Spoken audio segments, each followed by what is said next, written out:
अब इसी प्रश्नावली का 6.2 का कक्षा 7 का 8वां नंबर का प्रश्न है, जिसमें लिखा है विश्व की जनसंख्या लगभग 5 × 10⁻9 है तथा विश्व का सतही क्षेत्रफल 4 × 10⁻11 है, वर्ग किलोमीटर है। प्रति वर्ग किलोमीटर कितने व्यक्ति रहते हैं? ठीक है, तो इसका कहने का मतलब है कि पूरा जनसंख्या जो है 5 × 10⁻9 है, और जो वो है रहने का जगह है ना, क्षेत्रफल, वो कितना है? 4 × 10⁻11 है। तो प्रति वर्ग किलोमीटर मतलब एक वर्ग किलोमीटर में, एक ऐसा वर्ग किलोमीटर में कितने लोग रहते हैं, ये पूछा जा रहा है। तो हम पहले भी ऐसा प्रश्न जैसे बनाते हैं कि मान लो कोई 10 पेन मिला 100 रुपया का, ऐसे बनाते हैं पहले भी, है ना। तो एक पेन कितने का मिलेगा? एक पेन का कीमत निकालो बोलता है, तो हम क्या करते हैं? 10 को इस 100 से भाग दे देते हैं। ऐसा हम सवाल बना चुके हैं, तो फिर हमको पता चल जाता है कि 10 रुपए का मिलता है करके। तो उसी तरीके से हमको, है ना, इस क्वेश्चन को सॉल्व करना है कि प्रति वर्ग किलोमीटर कितने व्यक्ति रहते हैं पूछा है। तो 4 × 10⁻11 किलोमीटर में कितने लोग रहते हैं?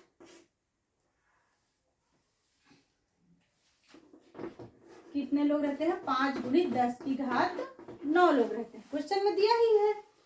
तो एक प्रति वर्ग किलोमीटर वर्ग, है ना, तो एक वर्ग किलोमीटर में कितने लोग रहेंगे? अब इसी को भाग दे देंगे, जैसा कि उसमें मैं एग्जांपल बताई थी, तो इसी को हम नीचे भाग दे देंगे। तो 5 × 10⁻9 बटे 4 × 10⁻11।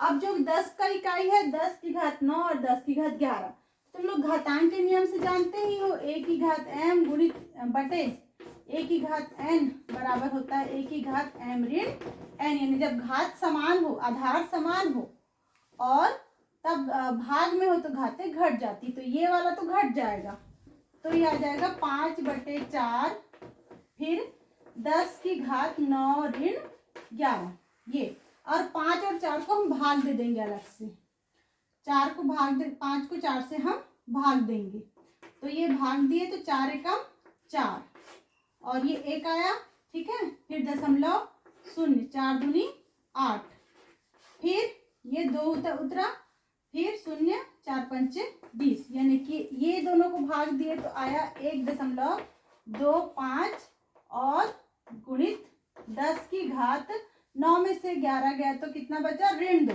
क्योंकि ऋणात्मक है 11 इसलिए उसका चिन्ह लगेगा ऋण, तो 9 में से 11 गया तो कितना आया? ऋण 2